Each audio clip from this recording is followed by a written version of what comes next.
Dimensions के बारे में पढ़ते हैं। देखें, कुछ क्वेश्चंस आते हैं जिसमें बच्चों को बहुत ज़्यादा प्रॉब्लम्स हो जाती हैं, जिसमें उनको समझ में नहीं आ रहा होता, जैसे कोई कांस्टेंट वगैरह के होते हैं। जैसे हमारे पास एक क्वेश्चन है, L is equal to 80 plus BT square plus CT cube. ठीक है बेटा, अगर आपके पास इस तरह का क्वेश्चन आ जाए और उसके अंदर आपको बहुत ज़्यादा प्रॉब्लम हो रही हो, तो ये बिल्कुल सिंपल क्वेश्चन है, इसमें कोई आपको टेंशन लेने वाली बात ही नहीं है। देखें, हमें एक चीज़ माइंड में रखनी है कि अगर ये L लेंथ है, मतलब लेफ़्ट साइड अगर आपकी लेंथ है, तो ये राइट साइड पर जितनी भी क्वांटिटीज़ हैं वो सारी लेंथ होंगी। क्यों?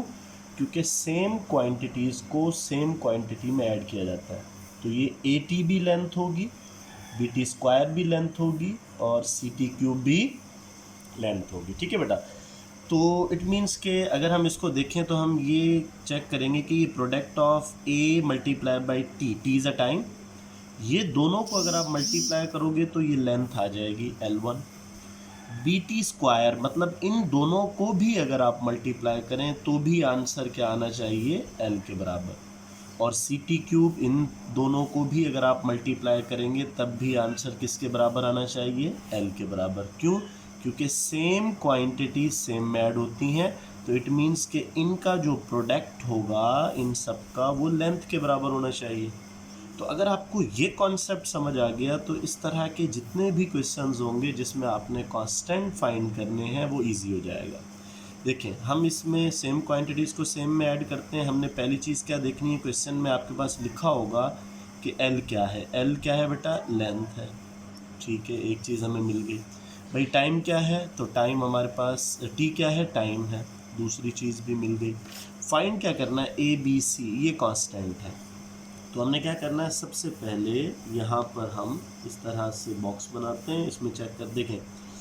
अगर हम कहते हैं कि ये भी लेंथ है, ये भी लेंथ है, ये भी लेंथ है, क्यों? क्योंकि लेफ़्ट साइड हमारे पास लेंथ है, तो लेंथ को लेंथ के साथ ही ऐड किया जा सकता है। मतलब ये लेंथ होगी, ये भी लेंथ होगी, ये भी लेंथ होगी।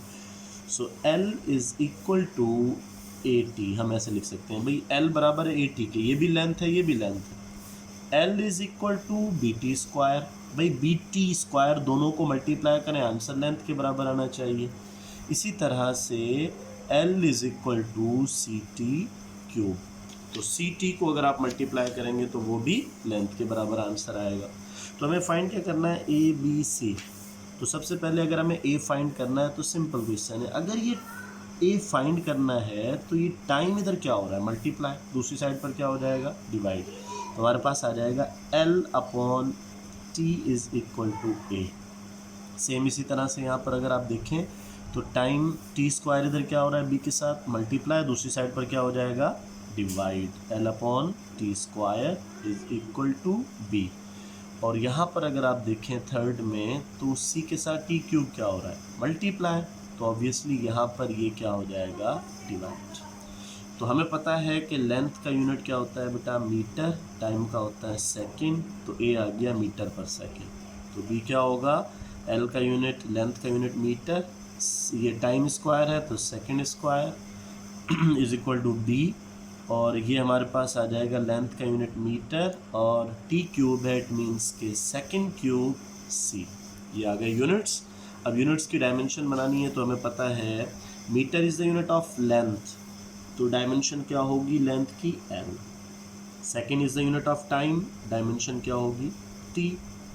तो A की डायमेंशन आ गई L अपॉन T।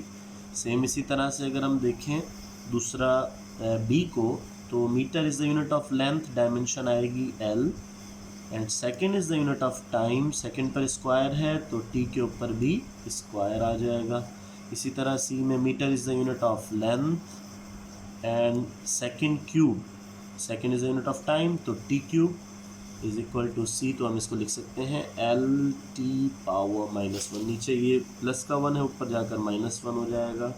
सेम इसी तरह से अगर आप देखें तो ये आ जाएगा LT power -2 is equal to B, LT power -3 is equal to C। ये हमारे पास क्वेश्चन सॉल्व हो गया।